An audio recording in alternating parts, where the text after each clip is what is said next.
చీకటి జీవితాల్లో వెలుగులు నింపిన జీవన రేఖ. బాలకార్మిక వ్యవస్థ నిర్మూలన కంకణ దీక్షా దక్షురాలు. లక్షలాది బాలకార్మికుల మోములపై విరిసే దరహాసం మీరు.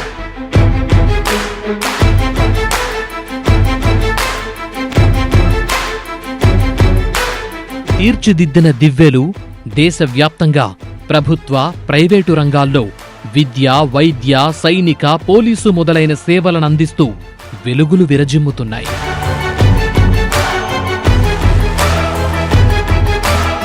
ఎంవి ఫౌండేషన్ బాలకార్మిక జీవన వికాస శంఖారావం.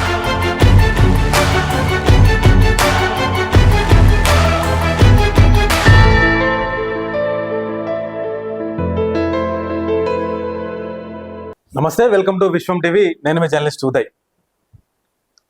పేదరికం అనేది ఒక చిన్నారి భవిష్యత్తును నిర్ణయించకూడదు, వాస్తవమే అది.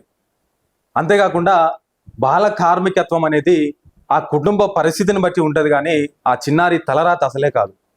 సో బహుశా వాటినే ప్రాథమికంగా తీసుకున్నారో ఏమో. సుమారుగా 1981-82 ఆ ప్రాంతం నుంచి కొన్ని వేల మందిని కాదు కొన్ని లక్షల మందిని బాల కార్మిక వ్యవస్థ నుంచి వెళ్ళి చదువు బాట పట్టించింది ఎంవి ఫౌండేషన్. సో సుమారు 1981-82 అంటే 4.5 దశాబ్దాలుగా అనేక కార్యక్రమాల్లో బాల కార్మిక వ్యవస్థ కావచ్చు, చిన్నపిల్లలు ఎక్కడ పని చేసినా కూడా ఒప్పుకోరు నా ముందున్నటువంటి అతిథి. సో ఆమె డెడికేషన్ కావచ్చు, ఆమె నిబద్ధత కావచ్చు, ఇవాళకి కూడా ఆ మేడం పేరు చెప్తే తెలియని వాళ్ళంటే ఎవరు ఉన్నారంటే అతిశయోక్తి కాదు. సో ఆమె చేసిన సేవలకు గాను పద్మశ్రీ వచ్చింది, పద్మశ్రీ అవార్డు గ్రహీత, రామన్ మెగసెసే అవార్డు గ్రహీత. సో వీటన్నిటికంటే ముఖ్యంగా పేదలు అంటే ముఖ్యంగా బాల కార్మికుల్లో ఎవరైతే బాల కార్మికులుగా ఉండి ఇవాళ చదువుకొని వెలిగినటువంటి ఎంతో మంది జీవితాల్లో వెలుగులు నింపినటువంటి విద్యాదాత అనాలా, సామాజికవేత్త అనాలా, ఎంత చెప్పినా కూడా మేడం గురించి తక్కువే. సో ఇప్పటికే మీకు అర్థమైంది కదా. సో మనతో పాటు శాంత సిన్హా మేడం ఉన్నారు, MV foundation chairman and founder Shanta Sinha madam ఉన్నారు. వారితో మాట్లాడి సో అసలు ఎట్లా ఉండే, అప్పుడు పరిస్థితులన్నీ ఎట్లా ఉంటుండే, సో ఇప్పుడున్నటువంటి ఆధునిక యుగానికి కూడా చాలా వరకు పిల్లలు బాల కార్మిక వ్యవస్థకే పరిమితమైతే ఉన్నటువంటి పరిస్థితి. సో ఎందుకు ఈ నవీన యుగంలో కూడా ఆ పరిస్థితి ఇంకా దాపరించింది? దాని ప్రభుత్వాల వైఫల్యాలు అనాలా, కుటుంబ వైఫల్యం అనాలా, లేదంటే ఇట్లాంటి సామాజిక సంస్థలు ఇంకా పుట్టుకురావాల్సినటువంటి అవసరం ఉన్నదా? స్వయంగా మనం వారి మాటలోనే అడిగి తెలుసుకునే ప్రయత్నం చేద్దాం. అమ్మ నమస్తే. నమస్తే. ఎలా ఉన్నారు? సో ఫస్ట్ ఆఫ్ ఆల్ మీకు థ్యాంక్ యూ సో మచ్, మీరు అడగంగానే మాకు సమయం ఇచ్చారు ఇంటర్వ్యూకి. సో శాంత సిన్హా మేడం, సో మీరంటే ఆల్మోస్ట్ మీరన్నా మీకంటే ఎక్కువగా ఎంవి ఫౌండేషన్ అంటే అసలు తెలియని పల్లె లేదు, తెలియని విలేజ్ లేదంటే నిజంగా అతిశయోక్తి కాదు అసలు. ఎందుకంటే ఆ ఫౌండేషన్ ద్వారా చదువుకొని ప్రతిభావంతులైనటువంటి ఎందరో ఉన్నారు, అసలు లెక్క పెట్టలేనటువంటి ఉన్నారని చెప్పేసి ఒక నానుడి ఉన్నది. అయితే ఎంవి ఫౌండేషన్ ని 1981-82 ప్రాంతంలో స్థాపించారు. కేవలం బాల కార్మికుల వ్యవస్థ ఏదైతే ఉన్నదో దాన్ని రూపుమాపడానికి ఎంవి ఫౌండేషన్ పుట్టిందా అంటే ఏమంటారు? 91 నుంచి బాల కార్మికుల విషయం మీద ఫోకస్ చేయడం జరిగింది. 81 నుంచి ఒక 85-86 వరకు పేద పిల్లలకి స్కాలర్షిప్లు ఇవ్వడము, పిహెచ్డి కంప్లీట్ చేయడానికి, హైయర్ ఎడ్యుకేషన్కి ఏమైనా కొంత సహాయం చేయడము అలాంటివి జరిగింది. కానీ 86 నుంచి 91 వరకు నేను శ్రామిక్ విద్యాపీఠ్ అని ఒక ఆర్గనైజేషన్ మా యూనివర్సిటీ ఆఫ్ హైదరాబాద్ ఉండింది, వర్కర్స్ ఎడ్యుకేషన్ ఫోరం. అందులో పనిచేసినప్పుడు జీతగాడ విషయం తీసుకున్నాము, విమెన్ లేబర్ కోఆపరేటివ్ తీసుకున్నాము, స్త్రీల వేతనాల గురించి, కనీస వేతనం రాలేదు దాని గురించి, తర్వాత భూమి వాళ్ళకి అసైన్ చేసిన వాళ్ళు ఆక్యుపై చేయకుండా ఉండడం జరిగింది. అంటే అప్పుడు చాలా పెద్ద కరువు వచ్చింది 85-86లో. షెడ్యూల్ కాస్ట్ కి దళితులకి అసైన్ చేసిన భూములను అమ్మేసుకున్నారు 200 రూపాయలకి, 400 రూపాయలకి, అంత చాలా కరువేది. అప్పుడు లేదు, అమ్మడానికి చట్ట ప్రకారం లేదని మళ్ళీ ఆ భూమి వాళ్ళకి చట్ట ప్రకారం ఇచ్చేటట్టు ఇవన్నీ ఎన్నో కార్యక్రమాలు చేశారు. చేసినప్పుడు 40% ఎవరైతే జీతాలు ఉన్నారో వాళ్ళందరూ పిల్లలు అన్నది తేలింది చేస్తున్న క్రమంలో, ఈ క్రమంలో. కానీ వాళ్ళ గురించి ఒక ప్రోగ్రామ్ లేదు. అంటే ఎంతసేపు ప్రోగ్రామ్ ఎలా ఉండిందని అంటే ఒక ఆర్ఫనేజ్ పెడదాము, తల్లిదండ్రులు లేకపోతే పాత బట్టలు ఇద్దాము అని అలా ఉండింది. కానీ హక్కుల గురించి మాట్లాడే సంస్థలు అస్సలు లేవు ఆంధ్రప్రదేశ్లో. దేశంలో కూడా ఒక కైలాస సత్యార్థి, స్వామి అగ్నివేష్ వాళ్ళు చేశారు, కానీ పిల్లలకి హక్కులు ఉంటాయి, ఆ హక్కులు సాధించాలి, బాల కార్మిక వ్యవస్థ ఉండడానికి వీలు లేదు, పిల్లలు బాల కార్మికులు అన్న విషయం కూడా అసలు ఆ ముచ్చటే లేదు. అప్పుడు అనిపించింది ఎంబీ ఫౌండేషన్. అప్పటి వరకు నాకు శ్రామిక జాబ్ ఇట్లా అయిపోయింది నా టర్మ్. మా కుటుంబంలో మా తాతగారి మెమరీలో ఈ వెంకటరంగయ్య ఫౌండేషన్ ఉండింది. అవి స్కాలర్షిప్స్ ఇస్తూ పోతుండేది 81 నుంచి. అప్పుడు మా ఇంట్లో ఉన్న వాళ్ళే, మా నాన్న, తర్వాత మా తమ్ముడు విక్రమ్, ఇంకా ఐఏఎస్ ఆఫీసర్ ఉండే నాగార్జున అని, మేము కూర్చొని మాట్లాడి ఈ బాల కార్మిక వ్యవస్థ గురించి మనం తీసుకెళ్ళాలి ముందుకి. ఎలాగో ఈ మెమరీ ఎంబీఎఫ్ ఉంది కదా సంస్థ, దాని ద్వారా మనం ఫోకస్ చేసుకొని పిల్లల గురించి, పిల్లల హక్కుల గురించి మాట్లాడడం అలా మొదలైంది. ఆ బాల కార్మికుల కోసం పనిచేయాలనే సీడ్ మీ ద్వారానే పడ్డది ఇంట్లో. ఇట్లా చెప్పడం కష్టం, నేను చెప్పలేను అలాగా. కానీ ఇన్ని పనులు చేసేటప్పుడు నాతో పాటు ఒక టీం కూడా ఉండింది కదా, శ్రామిక ఉద్యోగులు అందరూ కలిసి చేసాము. కానీ పిల్లల గురించి ఫోకస్ చేయాలన్నది మా నాన్న డిసైడ్ చేశారు. ఆయన అప్పుడు మెంబర్ ఆఫ్ పార్లమెంట్ ఉండే రాజ్యసభలో. ఆయన ఉండే, తర్వాత చెప్పాను కదా మా తమ్ముడు, వాళ్ళందరూ సహాయం చేశారు. అప్పుడు కూడా చిన్న చిన్న క్యాంపులు పెట్టేది, 20 మంది పిల్లలకి, 30 మంది పిల్లలకి. డబ్బులు లేవు అప్పుడు, ఇలా ఒక ఎన్జిఓ అని ఒకటి ఉంటుందని కూడా తెలియదు. అప్పుడు అనుకున్నాము, లేదు పిల్లలు పని చేయడానికి వీల్లేదు, పిల్లలు పని చేయకూడదు అంటే ఏం చెయ్యాలి అంటే చర్చించాం ఇంట్లో. బాగానే చర్చ జరిగి, లేదు మనం వాళ్ళు పని చెయ్యకూడదు, పని చేయకపోతే ఎక్కడ పోవాలని చదివించాలి అని మొదలు పెట్టాం. చదివించాలి అని అంటే మళ్ళీ ఇప్పుడు శంకర్పల్లి అట్లా అక్కడ స్టార్ట్ చేసాము. అంటే యూనివర్సిటీలో నేను పనిచేస్తున్నాను కనుక యూనివర్సిటీ పక్కన మట్టి నాగులపల్లి, అక్కడి నుంచి స్టార్ట్ అవుతుంది. జనవాడ, మహారాజ్పేట ఆ ఏరియాలో.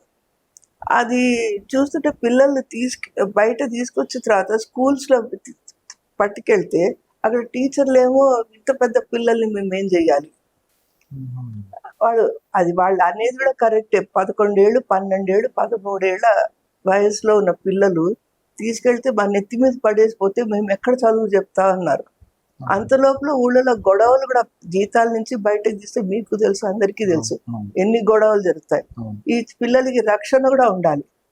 అప్పుడు అక్కడ ఒక క్యాంప్ అని ఒకటి పెట్టి పిల్లలకి రక్షణ గురించి పెట్టారు. చదువు అని కూడా అనుకోలేదు అప్పుడు.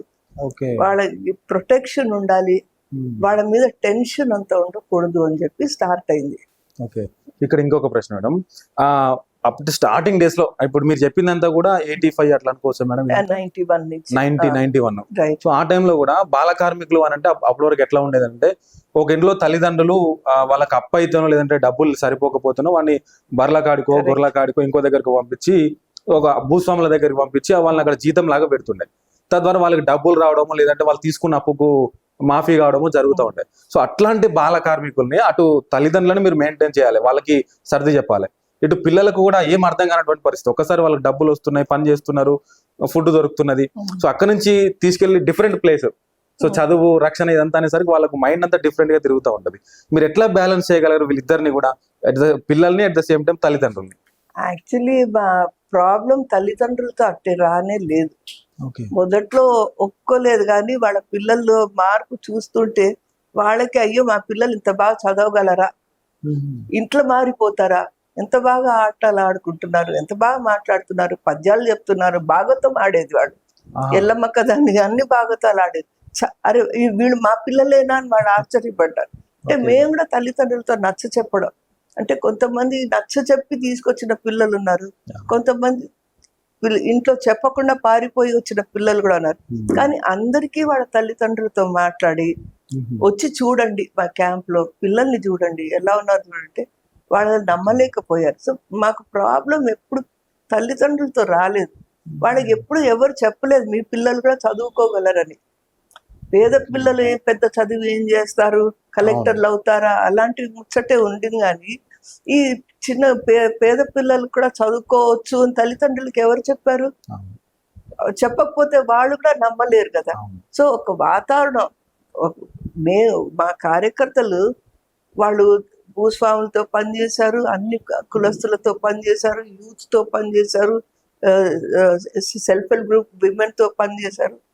అందరినీ కలుపుకొని గ్రామంలో ఒక వాతావరణం, పిల్లలు ముఖ్యము, మన గ్రామంలో పిల్లలు ముఖ్యము అన్న ఆ వాతావరణం ఉన్నప్పుడు తల్లిదండ్రులకు కూడా ఒక అలాంటి ఒక కాన్ఫిడెన్స్ వచ్చింది. ఓకే. ఫస్ట్ మేము సర్వే చేసినప్పుడు శంకర్పల్లి మండలంలో 6,000 మంది పిల్లలు బడి బయట ఉన్నారు, 10,000 మంది పిల్లలు జనాభా.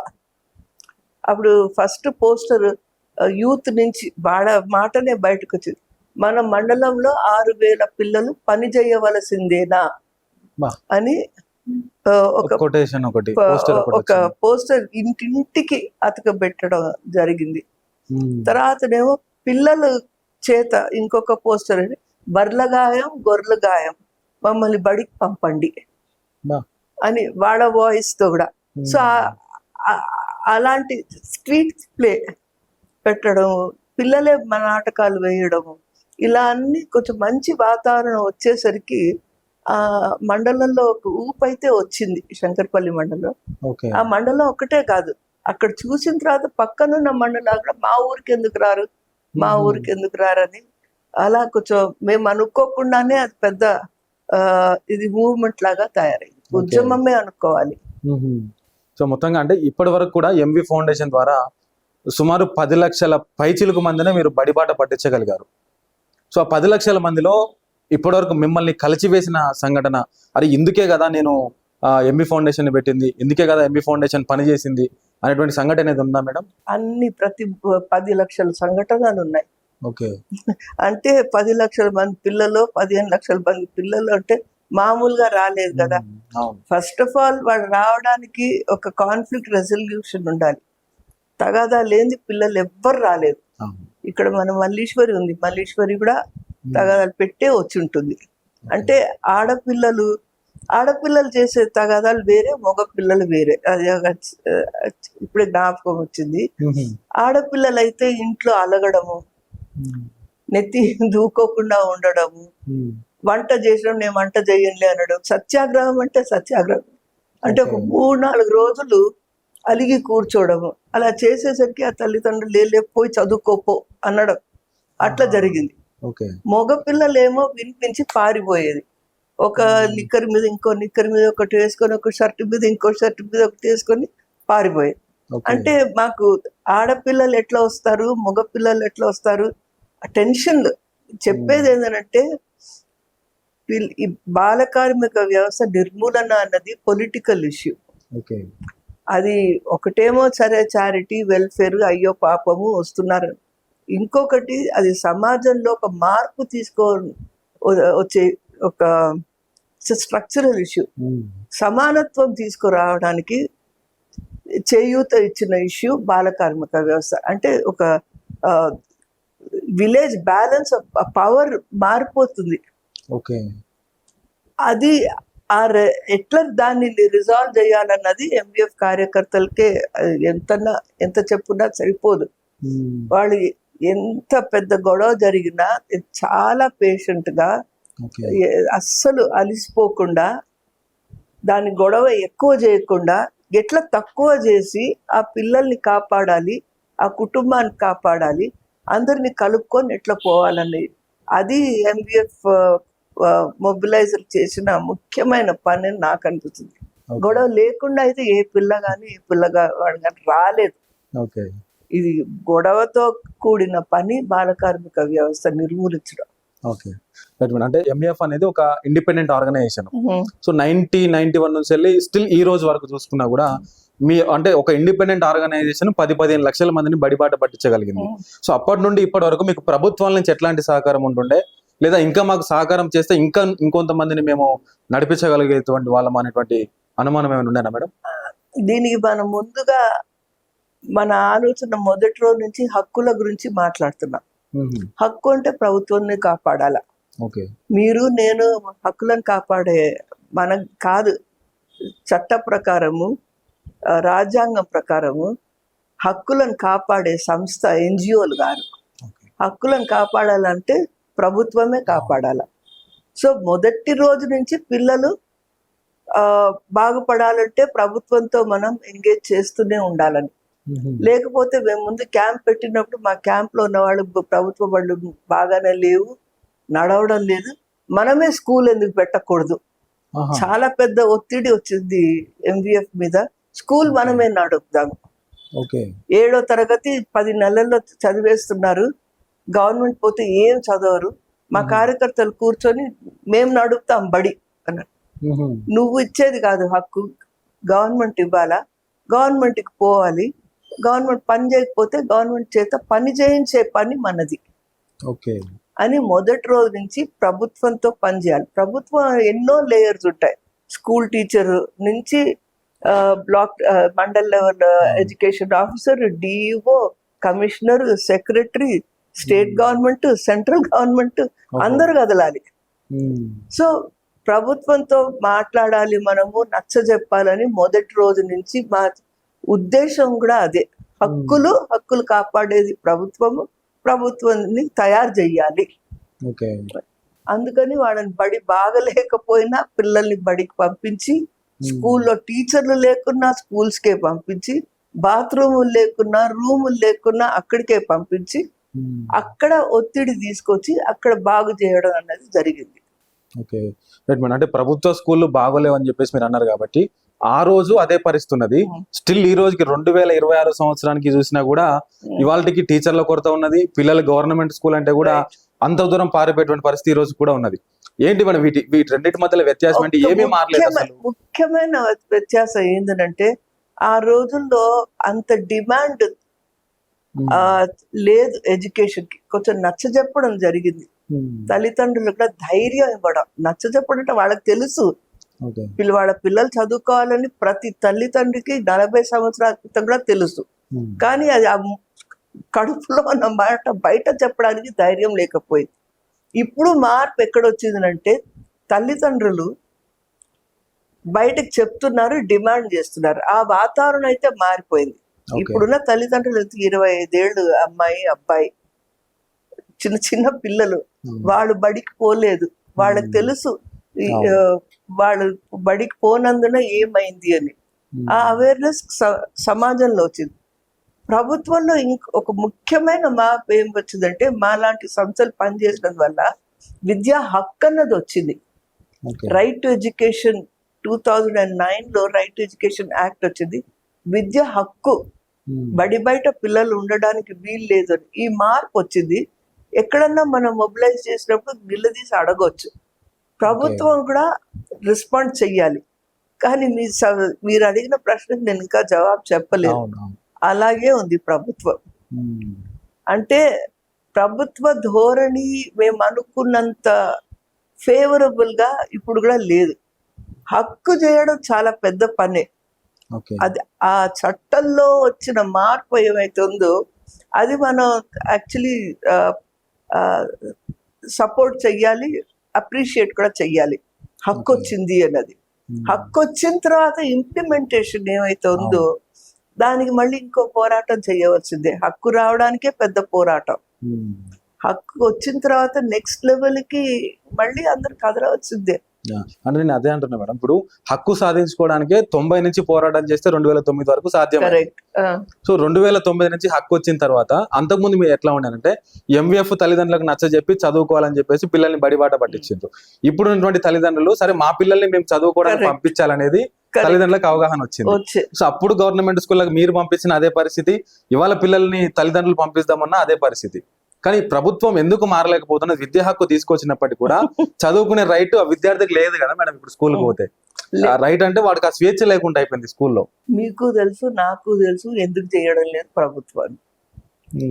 అంటే పేదల గురించి ఏది ఆటోమేటిక్ గా రాదు. ఒత్తిడి ఉంటేనే వస్తుంది. ఆ ఒత్తిడి మనం ఇంకా ఎక్కువ చెయ్యాలి. కింద తయారుంది, పేదలు తయారున్నారు, సర్పంచులు తయారున్నారు, స్కూల్ టీచర్లు కూడా ఎంతమంది మంచి స్కూల్ టీచర్స్ కూడా ఉన్నారు. అందరు తిడతారు స్కూల్ టీచర్లు, కానీ మంచి స్కూల్స్ ఉన్నాయి. కానీ కింద తయారుంది. కానీ పై లెవెల్కి వెళ్తూ ఉంటే ఎన్నో రకాల ఒత్తిడిలు ప్రభుత్వం మీద ఉంటుంది. ఒక కాంట్రాక్టర్ ఒత్తిడి ఉంటుంది, ఇంకేదో ఒత్తిడి ఉంటుంది.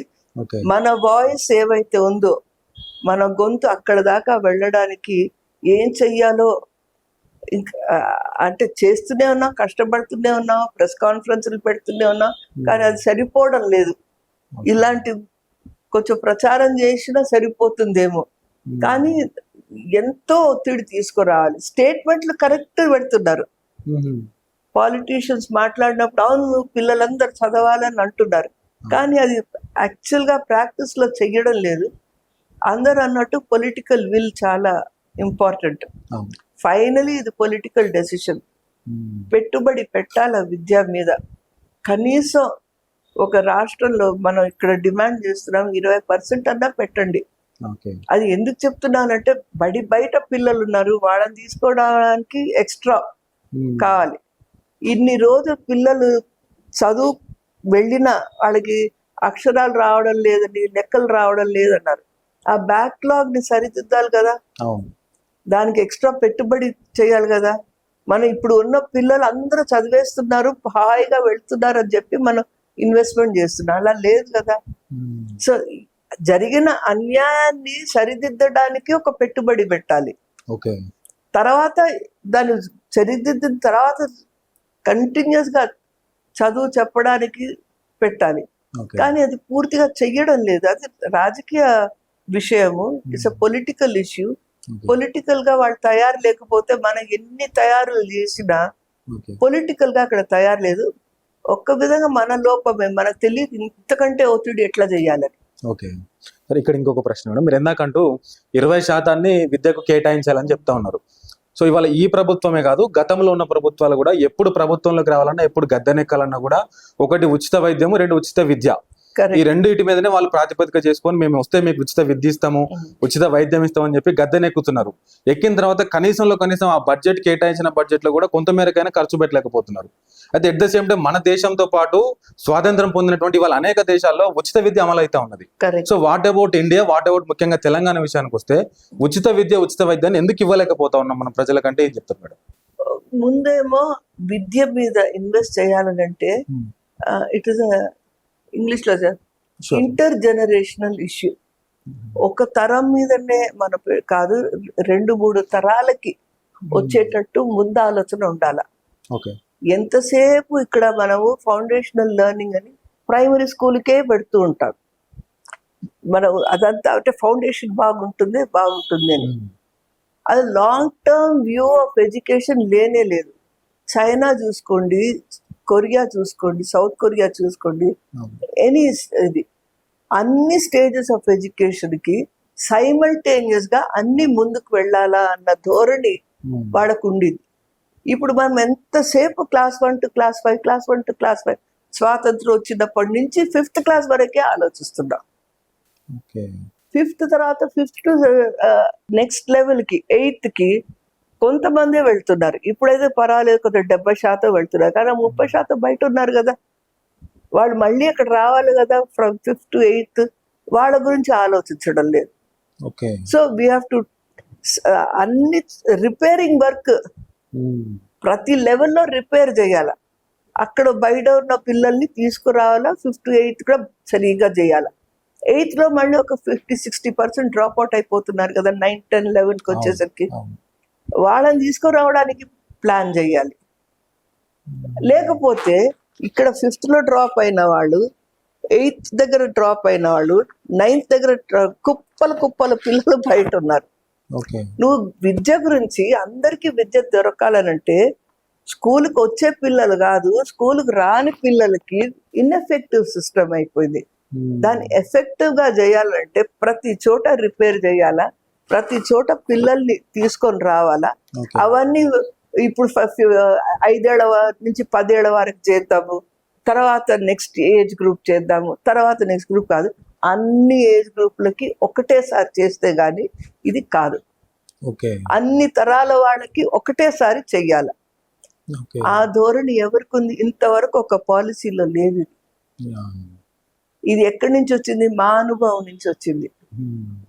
మా అనుభవంలో 11 ఏళ్ల అబ్బాయి కానీ, 12 ఏళ్ల అమ్మాయి కానీ, 13 ఏళ్ల అబ్బాయి కానీ మీరు బయట ఉంటే ఏం పర్వాలేదు, ఏం ఇది నిరాశ పడకండి, రండి మా క్యాంప్కి, చదవండి, మిమ్మల్ని పంపించేస్తాం బడికి అని వాళ్ళ చేత పంపించిన తర్వాత వాడు 8th క్లాస్లో జాయిన్ అయింది అబ్బాయి. 8th క్లాస్ జాయిన్ అయితే ఆ అమ్మాయితో ఫాలో అప్ చేసి నువ్వు 9th కూడా చదువుతావు, 10th కూడా చదువుతావు, 11th క్లాస్ చదువుతావు. కొంతమంది పైకి వచ్చారు. కానీ ఎన్జిఓ ఎంత మట్టుకు చేస్తుంది? ఇది వ్యవస్థీకరణ చేయాలి. ఎన్జిఓలు చూపిస్తుంది దారి, ఇట్లా చెయ్యండి. మరి మేము ఒక ఎంబీ ఫౌండేషనే కాదు, చాలా మంది పని చేశాం కదా. ఈ పని నుంచి నేర్చుకొని ప్రభుత్వం దీన్ని రెప్లికేట్ స్కేల్ తీసుకెళ్ళాలి కదా. మరి చేయకపోతే ఎలా అవుతుంది? ఇప్పుడు ఎంత దారుణంగా ఉంది పరిస్థితి అంటే ప్రభుత్వం మీద నమ్మకం పోయింది. ప్రభుత్వానికి జనాల మీద నమ్మకం పోయింది. వీళ్ళకి పాపం ఏ ప్రభుత్వం మీద నమ్మకం ఉంది, అది తర్వాత వస్తాను ఆ పాయింట్కి. ఏం చేస్తున్నారంటే వాళ్ళ పిల్లల్ని ప్రైవేట్కి పంపిస్తున్నారు. అందరికీ తెలుసు కదా, ఎక్కువ ప్రైవేటీకరణ అవుతుంది కదా. అంటే వీళ్ళకి ప్రభుత్వం మీద నమ్మకం పోయిందనా? ప్రభుత్వం వదిలిపెట్టేసింది పేదల్ని. ఇప్పుడు గనక ప్రభుత్వ బడి బాగుపడితే పేదలు అంటే ఒక్కొక్కరి దగ్గర ఇన్ని అప్పులు తీసుకొని ప్రైవేట్కి ఎందుకు పంపిస్తారు? చిన్న దీనికి యాడింగ్ క్వశ్చన్ మేడం, ఎందాక అంటే ఇదే అడుగుదాం అనుకున్నా. సో ఇప్పటికి కూడా ఇప్పుడు విద్యా కమిషన్ అని వస్తూ ఉన్నది, ప్రభుత్వ అధికారులు ఉన్నారు, విద్యకు సంబంధించిన అధికారులు ఉన్నారు. వీళ్ళందరూ నిత్యం కూడా అసలు అహర్నిశలు పని చేసినటువంటి వాళ్ళు కూడా ఉన్నారు. పని చేస్తూ విద్యా వ్యవస్థ ఎట్లా ఉండాలని చెప్పేసి చెప్తా ఉన్నారు. కానీ వీటన్నిటికంటే భిన్నంగా మరొక పక్క ప్రైవేట్ స్కూల్స్ కావచ్చు, ప్రైవేట్ హాస్పిటల్స్ కావచ్చు అంతే వేగంగా పరిగెడతా ఉన్నాయి. వీళ్ళు ఎంతైతే వెనక్కి వెళ్తా ఉన్నారో వాళ్ళు అంతే ముందుకు వెళ్తా ఉన్నారు. సో అంటే వీటిని వదిలేసి ఈ ప్రభుత్వ పెద్దలే, ఈ ప్రభుత్వంలో ఉన్నటువంటి వాళ్ళే ప్రైవేట్ హాస్పిటల్స్ ని ప్రమోట్ చేయడము, ప్రైవేట్ విద్యను ప్రమోట్ చేయడము ఎట్లా చూడొచ్చు మనం? నువ్వు చెప్పినట్టే చూడాలి. అంటే వాళ్ళకి అప్రోచ్ ప్రభుత్వంతో ఎంత ఉందో పేదలకి లేదు. సులభంగా ఒక పెద్ద ఆసుపత్రి ఉన్న వాళ్ళు, పెద్ద పెద్ద కిమ్స్ హాస్పిటల్ పేర్లు ఎందుకు చెప్పాలి కానీ, అపోలో కానీ పెద్ద పెద్ద హాస్పిటల్స్, వాళ్ళు ప్రభుత్వంలో ఉన్న బ్యూరోక్రాట్స్ కానీ పాలిటీషియన్ కానీ అందరూ ఒక సమానమే. వాళ్ళు చెప్పిన మాట అక్కడ వెళ్ళడానికి పెద్ద ఇబ్బందులు లేవు. వాళ్ళు ఉద్యమాలు చేసే అవసరం లేదు. వాళ్ళకి ఏం కావాలో తీసుకురావడానికి పేరెంట్స్ కమిటీలు పెట్టి ఉద్యమాలు ఎందుకు అవసరం లేదు, ఆటోమేటిక్ గా అవుతుంది. అంటే మన రాజకీయ వ్యవస్థ అలా ఉంది. కానీ గవర్నమెంట్ పేదల గురించి ఆలోచించేటప్పుడు ఉద్యమాలు ఉంటేనే మార్పు వస్తుంది, ఆటోమేటిక్ గా రాదు. సో ఈ ప్రైవేట్ కున్న యాక్సెస్ వాళ్ళకి కావాల్సింది అవుతూనే ఉంది ప్రభుత్వం నుంచి. వెళ్ళిపోతుంది, ఆటోమేటిక్ గా వెళ్ళిపోతుంది. ఎందుకంటే వాళ్ళకి యాక్సెస్ ఉంది. వాళ్ళందరూ ఒకటే లెవెల్, వర్గం ఒకటే, క్లాస్ ఇష్యూ అది. మన పేదలు అక్కడ దాకా వాళ్ళ మాట అక్కడికి వెళ్ళాలంటే మన ఎమ్మెల్యేలు తీసుకెళ్ళాలి, గ్రామ పంచాయతీ మెంబర్లు తీసుకెళ్ళాలి, బిజినెస్ తీసుకెళ్ళాలి. అంటే వేరే దేశాల్లో బిజినెస్ కూడా తీసుకెళ్ళింది. మేము పిల్లలు బడి బయట ఉండి విద్యా వ్యవస్థ ఎంత చెడుగా ఉంటే మా బిజినెస్ కూడా నడవలేదు అని చెప్పి ఒత్తిడి పెట్టింది. కార్పొరేట్ సెక్టర్ కూడా ఒత్తిడి పెట్టింది ప్రభుత్వం మీద, మీరు బళ్ళు నడపండి. మన దేశంలో కార్పొరేట్ సెక్టర్ ఎక్కడ ఒత్తిడి పెట్టింది ప్రభుత్వం మీద? బళ్ళు నడపండి అని ఏ కార్పొరేట్ సెక్టర్ చెప్పింది ఇప్పటి వరకు? సో మన దగ్గర కార్పొరేట్ సెక్టర్ ని తయారు చేయడానికి స్తోమత మనం పెంచుకోవాలి. ప్రభుత్వ పాలిటీషియన్స్ ని తయారు చేయడానికి స్తోమత మనం పెంచుకోవాలి. కింద పైన అక్కడ వాళ్ళని ఎట్లా తయారు చేయాలి అంటే, మార్పు తీసుకురావాలంటే త్యాగాలు చేయవలసిందే. ఆ త్యాగాలు కింద వాళ్ళు ఎలాగో త్యాగాలు చేస్తూనే ఉన్నారు. సో ఇప్పుడు త్యాగాలు చేయవలసిన వాళ్ళు ఎవరు చేయాలి? ఇప్పుడు త్యాగం ఉన్నది ఇంతే రిసోర్స్, అది పంచుకోవాలి. అప్పు తీసుకుంటాము, ఎవరి కొరకు అప్పు తీసుకుంటున్నాము? ఇది యాడ్ అవుతుంది, కానీ అది ఎక్కడ ఖర్చు పెట్టాలి? అప్పు తీసుకున్న ఇప్పుడు ప్రభుత్వం మొత్తం దేశంలో అంతా అప్పులు తీసుకునే నడుపుతున్నారు. ఎవరి గురించి అప్పు తీసుకుంటున్నారు? హాస్పిటల్, పబ్లిక్ హాస్పిటల్ గురించి అప్పు తీసుకున్నారా? విద్య గురించి అప్పు తీసుకున్నారా? ఫ్లైఓవర్ గురించి అప్పు తీసుకున్నారా? ఓకే. దేని గురించి అప్పు తీసుకున్నారు? అది అప్పే, ఇది అప్పే. విద్య గురించి ఎప్పుడైతే అప్పు తీసుకొని ఒక తరం బాగుపడితే ఇంక అప్పు తీసుకునే పనే లేదు అనే ఆలోచన ఎప్పుడు వస్తుంది? దూరాలోచన. థింక్ చెయ్యాలి. ప్రజాస్వామ్యం అంటే ఏంది అని కూడా థింక్ చెయ్యాలి. ఓకే. ప్రజాస్వామ్యం అంటే ఏంది?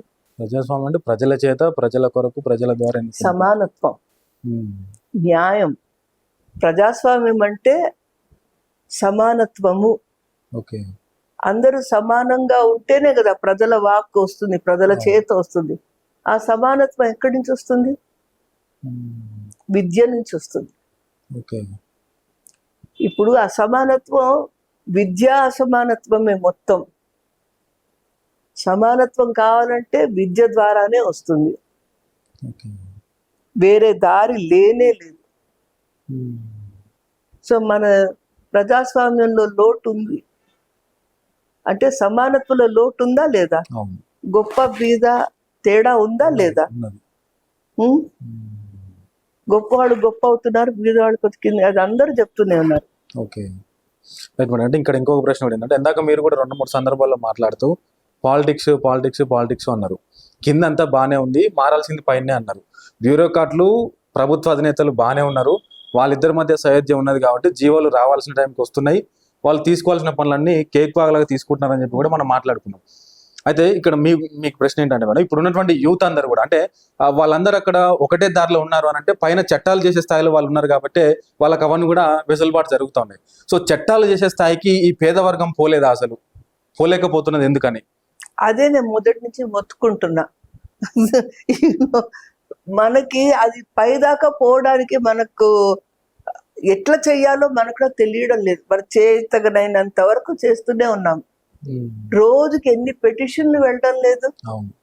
మాకు టాయిలెట్ కావాలి, మంచినీళ్ళు కావాలి, టీచర్లు కావాలి, గోడ కావాలి, కిటికీ కావాలి, తలుపు కావాలి. ఎన్ని పెటిషన్స్ వెళ్ళాయి? ఇవన్నీ అడిగేదా? ఆటోమేటిక్ గా రావద్దు? అవును. కనీస అవసరాలు కదా మేడం. ఇది లేకపోతే దాన్ని బడిని ఎట్లా అంటాము? మరి ఈ పెటిషన్స్, వేలాది పెటిషన్స్ తెలంగాణలో ఉన్నాయి. దానికి రెస్పాన్స్, పెటిషన్ వినేవాళ్ళు తయారు చెయ్యాలా. అందుకే చెప్తున్నా, కింద మనం తయారున్నాము, వినేవాళ్ళని ఎట్లా తయారు చేయాలని నాకు కూడా అర్థం కావడం లేదు. మీరు చెప్పండి ఎట్లా తయారు చేయాలో. Problem is not the ground at all. Parents కి ఎంత నమ్మకం ఉందో ప్రభుత్వం మీద. అందుకే కదా ఇప్పుడున్న ప్రభుత్వ బడిలో ఇంకా పిల్లలు ఉన్నారు. నమ్మకం లేకపోతే ఎందుకుంటారు ప్రభుత్వ బడిలో పిల్లలు? వాళ్ళకి నమ్మకం ఉన్నన్ని రోజులు నువ్వు నేను మనం కూడా వాళ్ళ వైపు ఉన్నాం. వాళ్ళకి ఇంత నమ్మకం ఉన్నందువల్లనే ప్రభుత్వం ఉంది. ఆ నమ్మకానికి సరిగ్గా రెస్పాన్స్ రాకపోతే మరి దానికి లోపం ప్రభుత్వాన్ని కాదు, మనకే అంత తెలివి లేదు, మనం ఉపయోగించుకోవడం లేదు. మన తెలివిని ఎట్లా వాళ్ళని మార్చాలో అన్నది మనకు తెలీదు. ఓకే. అంటే కొంతమంది ఏమంటున్నారు అంటే, నిర్ణయం తీసుకునే స్థాయిలో మనం ఉండాలి అంటే రాజకీయాలే శరణ్యం, దీనికి రాజకీయాలు చేయాలి, రాజకీయాల్లోకి రావాలి అని చెప్పేసి చాలా మంది కోరుకుంటారు. అవుతుంది ఎప్పుడంటే నైతిక విలువల మీద రాజకీయాలు నడిస్తే అవుతుంది. అందుకే ప్రజాస్వామ్యం అన్నా. మన దేశంలో ప్రజాస్వామ్యం దృఢంగా ఉండాలి, రాజ్యాంగంలో ఉన్న విలువలని కాపాడాలి. ప్రియాంబుల్ అందరు చదువుతున్నాం కదా, రాజ్యాంగంలో ప్రియాంబుల్లో విలువలు ఏముంది? సమానత్వం ఉంది, సాంఘిక న్యాయం ఉంది, స్వేచ్ఛ ఉంది. ఇవన్నీ మనం నిర్ణయించుకున్నాం కదా. అది అందరూ దానికి తగ్గట్టు పని చెయ్యాలి. రాజ్యాంగ విలువలు, దట్ ఈస్ సో ఇంపార్టెంట్. అది ఎక్కడో దారి తప్పినాం, మళ్ళీ ఆ దారిలో రావాలంటే కింద నుంచే రావాలి. రాజ్యాంగం మీద ప్రచారం జరగాలి. రాజ్యాంగం అంటే ఏదో డాక్యుమెంట్ కాదు. రాజ్యాంగం అంటే మన నిత్య జీవితం. మన నిత్య జీవితంలో మనకు ఏమన్నా జ్వరం వస్తే సమానత్వం ఉంటే అంత ఖర్చు మనం పెట్టం. సాంఘిక న్యాయం ఉండాల. ఖర్చు పెట్టడానికి నా డబ్బు లేకుంటే న్యాయ ప్రకారము ప్రభుత్వం నన్ను చూసుకోవాలి. అంటే ఈ విలువలు అయితే నా నిత్య జీవితానికి సంబంధించిన విలువలు ఇవి. ఏవో ఆకాశంలో ఉండిపోయిన విలువలు కాదు. అవును. నా మురికి కాలువ ఉంది, అక్కడి నుంచి నేను నీళ్లు తాగుతున్నాను. ఇది సమానత్వం కాదు. ఓకే. అంటే నా ఇంటి మీద టార్పాలిన్ రూఫ్ ఉంది, వర్షం పడితే కూలిపోతుంది, అది సమానత్వం కాదు. మన ఎవ్రీడే లైఫ్లో ఎంతవరకు మనము డిగ్నిటీతో ఉన్నాం. We have to live a life with dignity. Okay. ఆత్మాభిమానంతో ఉండాలి ఎంతవరకు. సో నేను పొద్దున్న లేచి రాత్రి దాకా ఎన్నిసార్లు ఇన్సల్ట్కి గురి అయ్యాను లెక్క పెట్టు. పేదలు ఓకే. ఎన్నిసార్లు హ్యూమిలియేషన్కి గురయ్యాను, అవును. ఎన్నిసార్లు హర్ట్, ఒక యూనో దెబ్బ తిన్నట్టు మనసుకి దెబ్బ ఎన్నిసార్లు తగిలింది మనకు. అవును. అలా ఎందుకు ఉండాలి? బికాస్ ఆఫ్ సమానత్వం లేదు కాబట్టి తగులుతా ఉండదు. ఆ సమానత్వం ఎక్కడి నుంచి రావాలి? విద్య నుంచి. వేరే దారి లేదు. అది రావాలంటే నువ్వు అడిగినట్టు ఎవరు చేస్తే వస్తుంది? నైతిక విలువలున్న రాజకీయాలు కింద నుంచి పై దాకా మార్పు రావాలి. అది పైనే కాదు. ఇప్పుడు మేము మా MVF చేసిన పనిలో అందరం కలిసి పిల్లలు పని చేయకూడదు అంటే పిల్లలు బడికి వెళ్ళారు. ఓకే. మన సమాజంలో కూడా అందరూ కలిసి రాజ్యాంగ విలువల్ని మనం కాపాడాలి అని వాతావరణం తీసుకొస్తే కంపల్సరీ మారుతుంది కదా. అవును. ఎంతమంది చెప్పాలి మనం రాజ్యాంగ విలువల్ని కాపాడాలి? రాజ్యాంగ విలువలకి నా జీవితానికి డైరెక్ట్ సంబంధం ఉంది. అంటే రాజ్యాంగం అంటే ఏదో న్యాయవాదులే చదవాలి, అదేం కాదు, న్యాయ వ్యవస్థలే చదవాలనే అపోహ చాలా వరకు ఉన్నది. కాదు, రాజ్యాంగం అంటే నా జీవితం. అది అందరూ ఆ విలువలు ఏంది, ఆ విలువలు ఎంతవరకు ఒక్కటే చెప్పి I think we can stop. I don't know if you're correct గా చెప్తున్నానో లేదో నాకు తెలియదు. మీరు బాగా ఎడిట్ చెయ్యాలి నేను చెప్తున్నాం కదా. నాకు ఎప్పుడు అనిపిస్తుంది, బడి బయట ఉన్న పిల్లవాడు కానీ బడి బయట ఉన్న పిల్ల కానీ ఆమె గురించి మనం పూర్తిగా తెలుసుకుంటే దేశం యొక్క ఆరోగ్యం మనకు తెలుస్తుంది. ఓకే. ఇప్పుడు రక్త పరీక్ష చేస్తాం కదా, ఒక డ్రాప్, ఒక చుక్క, అది నీకు డయాబెటీస్ ఉందా తెలుస్తుంది, క్యాన్సర్ ఉందా తెలుస్తుంది, ఈ జబ్బు ఉందా తెలుస్తుంది, బ్లడ్ ప్రెషర్ ఉందా తెలుస్తుంది, కిడ్నీ బాగు. అలాగే ఒక బడి బయట ఉన్న ఆడపిల్ల గురించి నువ్వు చరిత్ర రాస్తే మన దేశం యొక్క చరిత్ర తెలిసిపోతుంది. ఓకే. ఆమె ఆకలి ఉందా, ఆ రోజు ఎంత తినింది, ఆమె కడుపు నొప్పి ఉందా, వీపు నొప్పి ఉందా, నెత్తి మీద ఇట్లా కూర్చొని భారాలు మోసుకుంటూ ఇటుక బట్టీలు ఎక్కి ఎక్కి దిగుతుంటే నెత్తి నొప్పేసిందా, అవన్నీ గనక ఆమెకి రెండో కూతురా మూడో కూతురా, వాళ్ళ అమ్మ ఎట్లా ఉంది, ఆమె గురించి నువ్వు ఒకవేళ రాస్తే నువ్వు మన దేశం గురించి రాసినట్టే. అది బ్లడ్ శాంపుల్. బడి బయట ఉన్న ఆడపిల్లల చరిత్ర is like a blood sample. ఆ బ్లడ్ శాంపుల్లో నీ ఆరోగ్యం గురించి ఎంత తెలుస్తుందో ఈ ఆడపిల్ల చరిత్ర గనక నువ్వు చూస్తే మొత్తం దేశం గోత్రం తెలిసిపోతుంది. Right madam. అంటే ఇక్కడ ఆడపిల్ల అన్నారు కాబట్టి ఇంకొక ప్రశ్న అడుగుతాం మిమ్మల్ని. స్టార్టింగ్ నుంచి 91, 90, 95 ఇంకా ఎప్పుడైతే అజయ్ సిన్హా గారు మరణం తర్వాత కావచ్చు, మీరు ఒంటరిగా అంటే ఒక మహిళగా ఇప్పుడు 10 లక్షల 15 లక్షల మందితో ఇంటరాక్ట్ కావడం కావచ్చు, MVFని నడిపించడం కావచ్చు, అంతకుముందు మీరు పనిచేసిన సంస్థ కావచ్చు, స్టిల్ ఈ రోజు వరకు కూడా నేను ఎందాక వచ్చి కూర్చున్నప్పుడు కూడా మీరు మేడంతో మాట్లాడుతూ ఇంకా ఎవరైనా ఉన్నారా బడి బయట, ఇంకా ఎవరన్నా గొర్రెలు కాసుకుంటూ బర్రెలు కాసుకుంటూ ఉన్నారా అనేటువంటి ఆ థాట్ లోనే ఇంకా ఏదో చేయాలనేటువంటి తపన మీకున్నది. అంటే ఒక మహిళగా ఎట్లా సాధ్యమైంది మేడం మీకు ఇదంతా కూడా? నాకు చాలా అదృష్టం ఉంది. ఓకే. చాలా మంది మహిళలకు లేదా అదృష్టం. నా రక్త పరీక్ష నన్ను చూస్తే రాజా చాలా బాగుంది ప్రభుత్వం బయటకు వస్తుంది నా చరిత్ర చూస్తే. Anyway don't quote this but telling you full చెప్పాను కదా, మా నాన్న ఫుల్ సపోర్ట్ చేశారు. ఇప్పుడు జీతాల నుంచి పిల్లలు చెప్తే పెద్దల్ని తీసే టెన్షన్ ఉంటుందా ఉండదా? అవును. ఇంటి బయట నుంచి 4 రోజులు 5 రోజులు గ్రామాల్లోనే ఉండిపోతే మళ్ళీ ఇంటికి ఎప్పుడు వస్తానో లేనో చెప్పను కూడా చెప్పకుండా ఉంటే టెన్షన్ ఉంటుంది. నువ్వు ఎందుకు వెళ్ళావు అని ఒక్కరోజు అడగలే. బా. అంటే ఆ స్వేచ్ఛ అది. ఆ, తర్వాత వేరే స్త్రీల గురించి మాట్లాడినప్పుడు వాడు పడుతున్న కష్టాలు చూస్తుంటే నాకు ఎంత అదృష్టమో బయటకు వస్తుంది. నన్ను ఎప్పుడు నువ్వెందుకు ఇది చేస్తున్నావు, నీ పిల్లల్ని ఎవరు చూసుకుంటారు, వాళ్ళ చదువు ఎట్లా అని అడిగిన వాళ్ళు లేరు. పూర్తి నమ్మకం ఓకే. నా మీద. ఎంత నమ్మకం అంటే అది అదృష్టం కాకపోతే ఇంకేమవుతుంది. ఓకే. ఇంట్లో నేను బయటికి వెళ్తున్నాను అని చెప్పి ఓ లారీ ఎక్కి కంకర రాళ్ల మీద లారీ ఎక్కి కీసరకి వెళ్ళేది. అప్పుడు బస్సులు లేవు. ఆహా. రాత్రికి రిటర్న్ అప్పుడప్పుడు 5 తర్వాత 6 తర్వాత రాలేను. నెక్స్ట్ మార్నింగ్ వచ్చేది. ఎక్కడికి వెళ్ళావు రాత్రి? ఆ రోజు ఫోనులు లేవు, ఏం లేవు. ఎక్కడికి వెళ్ళావు నువ్వు, ఇట్లా వెళ్ళిపోతే ఎట్లా? ఎవ్వరు అడగలేరు. మా అమ్మ అడగలేదు, మా మామ అడగలేదు, మా అమ్మ అడగలేదు, మా నాన్న అడగలేదు, మా తమ్ముళ్ళు ఎవ్వరు అడగలేదు. ఓకే. ఇంత అదృష్టం ఎక్కడికి వెళ్ళి వస్తుంది? అంటే మీరు అదృష్టవంతురాలే. చిన్న ఇంకొక యాడింగ్ క్వశ్చన్. సో ఇవాళ రేపు చాలా మంది ఆడపిల్లలు చదువుకుంటున్నారు. సో గతంతో పోలిస్తే అక్షరాస్యత పెరిగింది మహిళల్లో కూడా.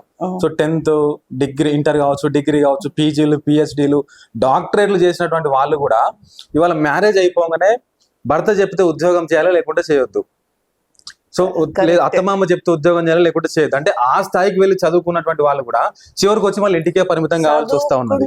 ఆటోమేటిక్ గా పితృస్వామ్యం పోతుందని అన్నా కాదు, దాని మీద కూడా చెయ్యాల పని.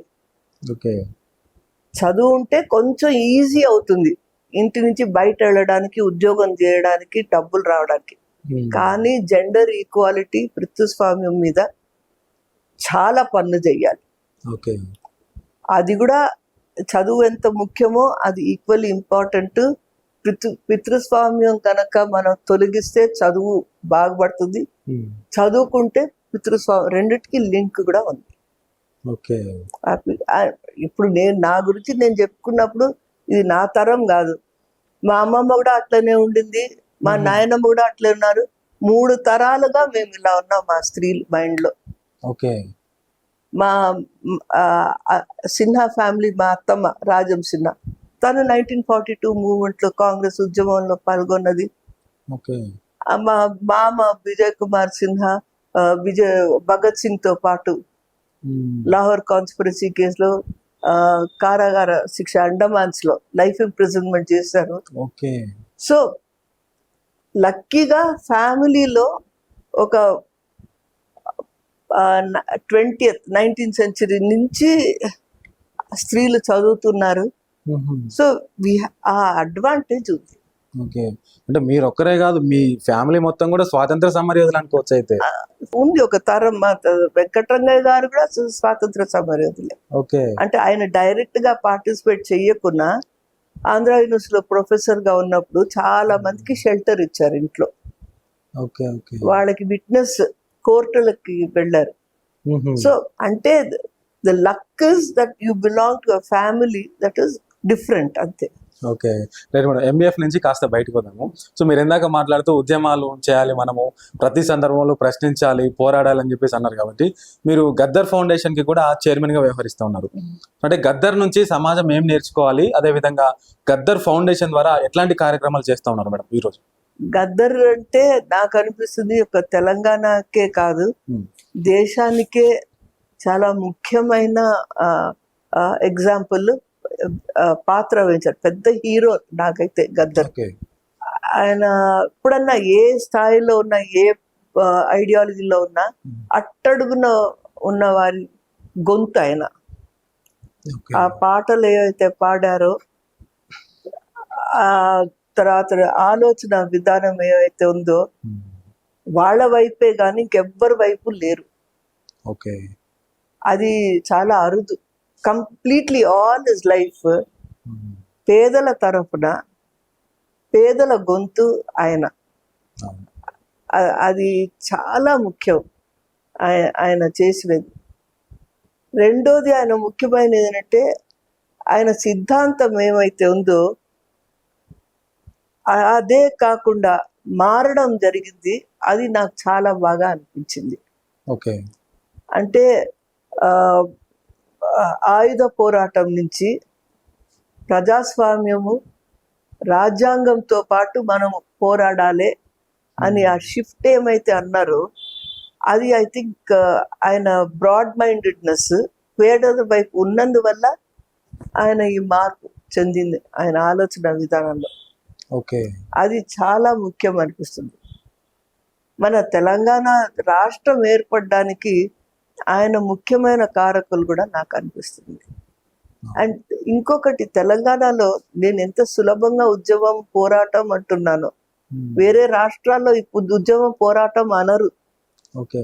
తెలంగాణ అంటేనే ఏ రాజకీయ పార్టీ ఉన్న వాళ్ళు కూడా వాళ్ళు లెక్చర్లు కొట్టినప్పుడు ఉద్యమం చేయాలంటారు, పోరాటం అంటారు, న్యాయం అంటారు, సమానత్వం అంటారు. మీరు చూడండి, రాజకీయాల్లో ఈ పదాలు లేకుండా ఎవరన్నా ఒక స్పీచ్ ఇవ్వగలుగుతారా? అది బలం తెలంగాణ కల్చర్లో.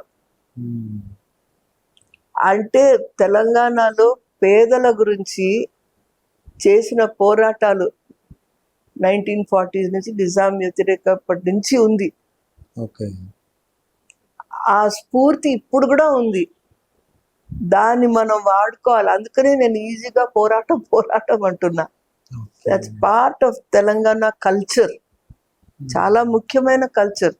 వేరే ఏ రాష్ట్రంలోనూ మీరు చూడరు. ఇంత రాడికల్ కల్చర్ ఉంది తెలంగాణలో. దాన్ని మనం వాడుకోవాలి.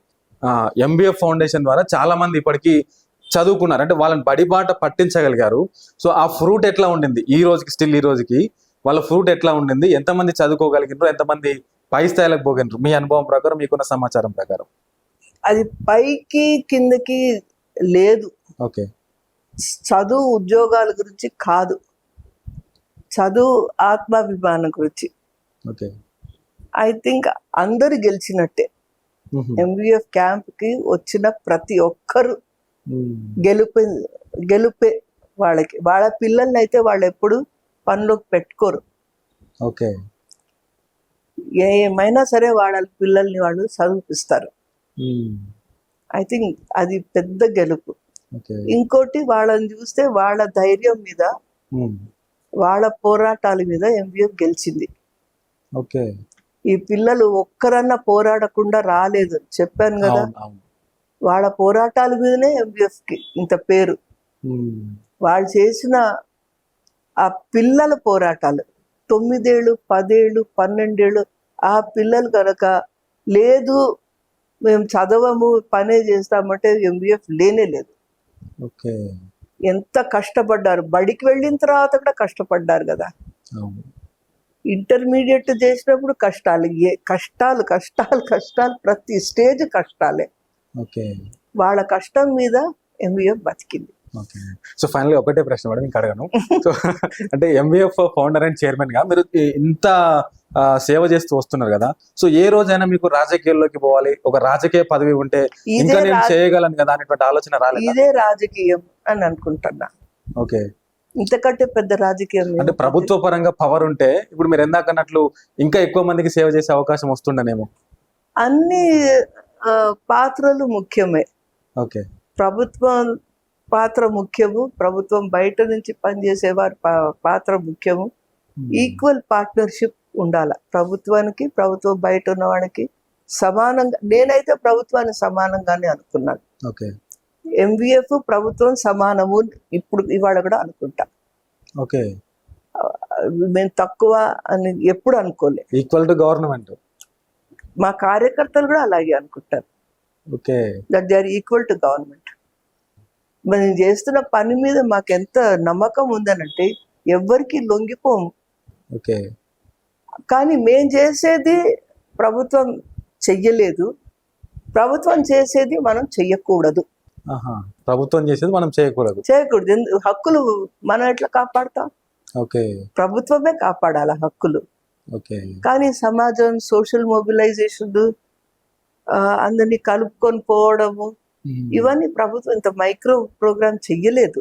ఓకే. సో వాళ్ళు ప్రభుత్వంలో ఉన్న వాళ్ళు ఎంవిఎఫ్ ఈక్వల్ పార్ట్నర్స్ అని అనుకుంటే, ఎంవిఎఫ్ కాదు ఏ ఎన్జిఓ కానీ ఈక్వల్ గా తీసుకుంటే తప్పకుండా మార్పు వస్తుంది. ఓకే. ఫైనల్ గా ఎంవిఎఫ్ఓ ఫ్యామిలీ అందరికీ ఏం చెప్తారు మేడం మీరు? ఎట్లా పని చేయగలుగుతారు, ఎట్లా పని చేయాలని చెప్తారు ఇంకా ముందు రోజుల్లో కూడా? It's a process. Okay. Every decision is a collective decision. Okay. కూర్చొని ఇది చెయ్యండి అని ఎప్పుడు చెప్పలేదు. మేము ఇది చేస్తాము అని అంటే ఎందుకు అని చర్చ చేసి నిర్ణయాలకు వచ్చాం. ఆహా. కలిసి చేసుకున్న నిర్ణయాలు కానీ ఒక్కరు చెప్పి 10 మంది అది కానే కాదు. అంటే కమాండింగ్ అనేది ఉండదు, ఒక్కరితోనైతే ఉండదు. ఇంపాసిబుల్. ఓకే. ఇంపాసిబుల్. నిజంగా గ్రేట్ మేడం అసలు అట్లా ఉండడం అంటే మీ ప్లేస్ లో ఇంకొకరు ఉంటే కనుక నాకున్న అనుభవం ప్రకారం అయితే నిజంగా ఆయన ఎప్పుడో ఏదో రాజకీయ పదవి తీసుకునో హీరోయిజం లాగా ఉంటుండేనో, సో నేనే ఉండాలి, నేను ఒక్కనే దీంట్లో అని చెప్పేసి అనుకుంటుండేనేమో. ఎంవిఎఫ్ లో అందరూ నాలాగని అట్లా అనుకుంటే అవును. ఎవ్వరు కల్చరే వేరే. ఓకే. ఎవరినైనా వెంకటరెడ్డిని తీసుకో, రాజుని తీసుకో, ఎవరినన్నా తీసుకో, ఎంవిఎఫ్ కల్చరే. మేమైతే అందరూ ఎందుకు కాలేరు? ఓకే. అది నమ్మకం. నువ్వు కూడా మాతో MVF. Yes madam. Anyway thank you so much madam. Thank you very much. Thank you. చూసాం కదా, సో ఇది మేడం మరి శాంతసిన్హా మేడం తోని సంభాషణ.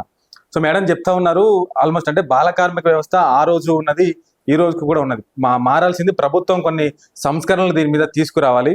సో అదేవిధంగా ప్రభుత్వ బడుల్లో ఇప్పటికి కూడా అదే వ్యవస్థ కొనసాగుతూ ఉన్నది. కనీస అవసరాల కోసం అడుక్కునే స్థితి ఉంటుందా?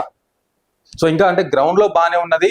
సో పైన చూసుకుంటే కనుక వాళ్ళకి పనులు బాగానే జరుగుతూ ఉన్నాయి. పోరాడాల్సిన సమయం ఆసన్నమైందని చెప్తూనే ఆ రోజు 1990 నుంచి కష్టపడితే 2009కి విద్యా హక్కు చట్టం వచ్చింది. సో మళ్ళీ ఇంకొక పోరాటం జరగాల్సిన అవసరం ఉన్నది. అంటే ప్రతి సందర్భంలో కూడా మనం పోరాడితేనే తప్ప హక్కులను సాధించుకోలేమని చెప్తూనే సో ఎంవిఎఫ్ ఫౌండేషన్ ద్వారా అనేక మంది విద్యార్థుల జీవితాల్లో వెలుగులు నింపగలిగామని వారు చెప్తా ఉన్నారు. సో మరిన్ని వీడియోస్తో మేము ముందుకు వస్తూనే ఉంటాను. చూస్తూనే ఉండండి విశ్వం టీవీ.